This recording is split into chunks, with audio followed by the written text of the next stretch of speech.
Notre Dame nearly won by 100 today. Good gaggle-goo. 70-7 over Syracuse. I'll just say it here. Jeremiah Love, he gave a little Heisman pose. He was on SportsCenter with us. I asked him, what do you look around at? Because, I mean, it's not officially his last game there. They could have a playoff game there, but he's a first-day pick, and he's gone. So, I mean, he's so good. It's stupid. I made my case for him to win the Heisman the last couple of days when I did shows. You're with me? Ready? He had 1,135 yards coming into today. And he had like a $178, I think. 71, today? Yeah. Okay. And my point was he could match that number, 1,135, against Syracuse and Stanford. So he's underneath it after today. But my point was he's going to have that wow thing. He had the wow factor today.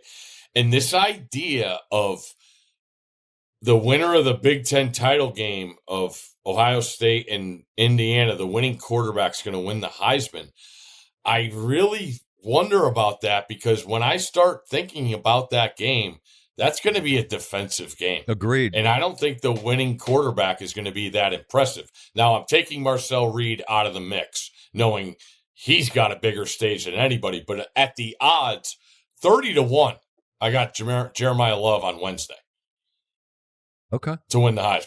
Right. So, is it worse to lose 70-0 or 70-7? 70-0. Getting blanked is worse. With a 7? Yeah. Yeah, but then you get 7, and it's like, oh, look at them. But you didn't lose by 70. Losing by 70 is hard. That's hard to do. Notre Dame had 49 points on like 200 yards of offense. It was, I didn't mean to derail everything here. They're sort of ACC adjacent, but them and Miami. I think that's what I did. I thought about Miami, and that made me off-ramp to Notre Dame. CJ Carr took the field. They were up 21-0. He didn't play a snap. That's what I'm getting at. Hard to do. Hard to do. So before we came on, I'm like, what's Miami? They're going to not go to the ACC championship game, but is enough happening around them that they could sneak around the old chicken coop? They could have really used the Utah loss when you're looking at teams ahead of them. But we talked about this today on game day. You know, when is it going to be finalized? And when, they have those groups of teams where they look at them at packs of 3 or 4. When the Miami and Notre Dame resumes are done, that's where I think the head-to-head's going to come.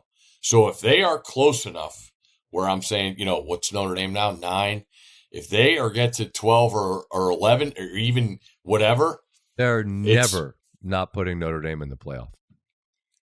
Never. Oh, no, I'm not. I just think Miami's going to get validated more. Because these Big 12. Because they beat them. Utah, yes, and Utah's. Did Arizona State win? They were up 7. They ended up winning by more than that. 42-17. Utah's only top 25 win is against Arizona State without Sam Leavitt. That's it. And they got obliterated by Texas Tech. Miami doesn't have a bad loss like that. I get it. They lost to Louisville by 3, and Beck threw a bunch of picks. And they lost to SMU, who, by the way, now is in overtime at their field, and now they got to get a chance to play in the playoff. Correct. But somehow that was a bad loss.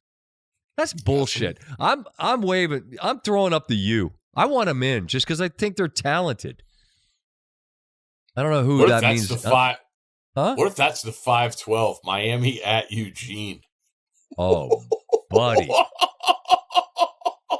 Think how sick that is.